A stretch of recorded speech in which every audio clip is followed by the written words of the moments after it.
దళిత బహుజన వర్గాలకు రాజ్యాధికారం రావాలన్నదే జగ్జీవన్ రామ్ అంబేద్కర్ ఆశయమని, దాన్ని అమలు చేయడం కోసమే కాంగ్రెస్ ప్రభుత్వం జగ్జీవన్ రామ్ అంబేద్కర్ సంకల్పాన్ని, సంవిధానాన్ని ప్రజల్లోకి తీసుకువెళ్తున్నామని రామగుండం ఎమ్మెల్యే మక్కాన్ సింగ్ రాజ్ ఠాకూర్ అన్నారు. దివంగత జగ్జీవన్ రామ్ 118వ జయంతి సందర్భంగా గోదావరిఖని పట్టణంలోని వన్ టౌన్ పోలీస్ స్టేషన్ వద్ద రామగుండం నగరపాలక సంస్థ ఆధ్వర్యంలో ఆల్ ఇండియా అంబేద్కర్ యువజన సంఘం కోఆర్డినేషన్లో ఏర్పాటు చేసిన కార్యక్రమానికి Ramagundam MLA Raj Thakur, national SC commission సభ్యులు వడ్డేపల్లి రామచందర్, బీజేపీ రామగుండం ఇన్ఛార్జ్ కందుల సంధ్యారాణి, గోదావరిఖని ఏసీపీ మడత రమేష్లు ముందుగా బాబు జగ్జీవన్ రామ్ విగ్రహానికి ఆల్ ఇండియా అంబేద్కర్ యువజన సంఘం నాయకులతో కలిసి పూలమాలలు వేసి ఘన నివాళులర్పించారు. కేక్ కట్ చేసి జన్మదిన శుభాకాంక్షలు తెలిపారు. అనంతరం ఎమ్మెల్యే రాజ్ ఠాకూర్ మాట్లాడుతూ కాంగ్రెస్ ప్రభుత్వం అధికారంలోకి వచ్చిన తర్వాత ప్రజలకు అనేక సంక్షేమ కార్యక్రమాలు చేపట్టిందన్నారు. దళిత బహుజన వర్గాలకు రాజ్యాధికారం రావాలన్నదే బాబాసాహెబ్ అంబేద్కర్, బాబు జగ్జీవన్ రామ్ కలలన్నారు. వారి ఆశయాలను కొనసాగించేందుకు బాబు జగ్జీవన్ రామ్, బాబాసాహెబ్ అంబేద్కర్ సంవిధాన సంకల్పం కార్యక్రమాన్ని కాంగ్రెస్ ప్రభుత్వం కొనసాగిస్తుందన్నారు. రాష్ట్ర ముఖ్యమంత్రి రేవంత్ రెడ్డి అనునిత్యం దళిత బహుజన వర్గాల కోసం, అణగారిన వర్గాల కోసం అనేక సంక్షేమ కార్యక్రమాలు చేపడుతున్నారని, అధికారం కోసం కాకుండా అన్నార్థుల అభివృద్ధి కోసం రేవంత్ రెడ్డి తప్పిస్తున్నారన్నారు. 25 సంవత్సరాల కాలంలో రామగుండం పారిశ్రామిక ప్రాంతం ఎలాంటి అభివృద్ధికి నోచుకోలేదని, ప్రస్తుతం తాను ఎమ్మెల్యేగా అనేక సంక్షేమ కార్యక్రమాలను చేపడుతున్నామని, అందుకు ప్రజలు సంపూర్ణ మద్దతు ఇవ్వాలని విజ్ఞప్తి చేశారు. అన్ని రాజకీయ పార్టీలు కలుపుకొని రాజకీయాలకు అతీతంగా చేసుకున్నటువంటి ఒక గొప్ప కార్యక్రమం. తప్పకుండా ఈరోజు మరి వారి స్ఫూర్తితో శాసనసభ్యుడు అయిన రోజు నుంచి 14 నెలలు కావస్తా ఉంది. కానీ వీని ఎరగని రీతిలో 25-30 సంవత్సరాల ముందు కానటువంటి ఒక అభివృద్ధి సంక్షేమాన్ని ఈరోజు మీరందరూ నాకు అవకాశం ఇచ్చినందుకు చేస్తున్నామని గర్వంగా చెప్తా ఉన్నా. అటు రూరల్, అర్బన్ కలిసి దాదాపుగా 700 కోట్ల రూపాయల అభివృద్ధి కార్యక్రమానికి ఇవాళ శంకురార్పణ చేసినాం.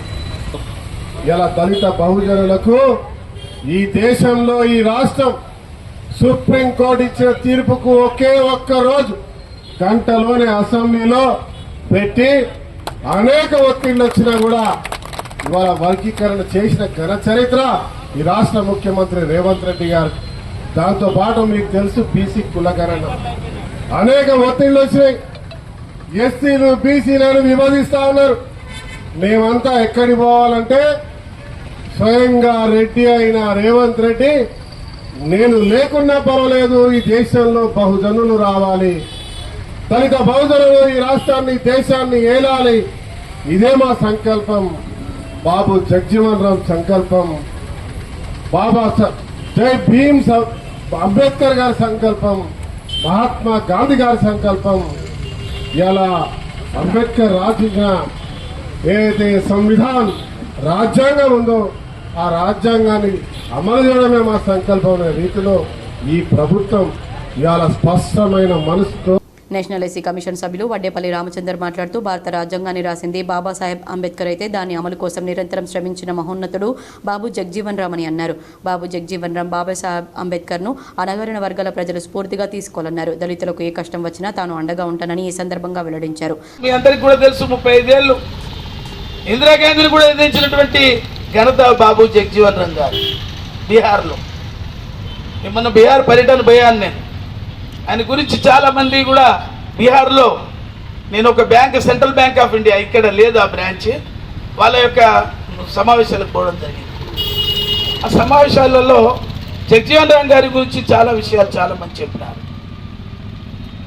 ఒక అఖిల భారతీయ స్థాయిలో ఒక మంచి సంకల్పంతో ఇవాళ माननीय प्रधानमंत्री जी नरेंद्र दास मोदी जी का नेतृत्व में कितना बिला रहा है, कितना लोग, कितना समाज की न्याय कर रहे हैं, ये भी दलित समाज की भी न्याय कर रहे हैं.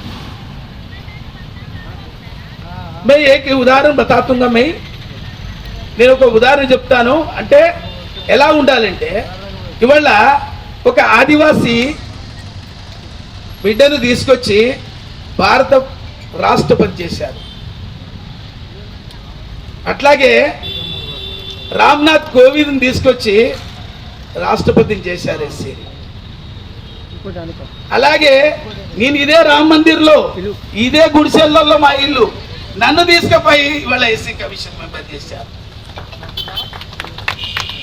మరి సంకల్పం అంటే ఎలా ఉండాలి, సంస్కారం అంటే ఎలా ఉండాలి, అది మంచిని గౌరవించాల, చెడును చాలా దూరంగా ఉంచాలి.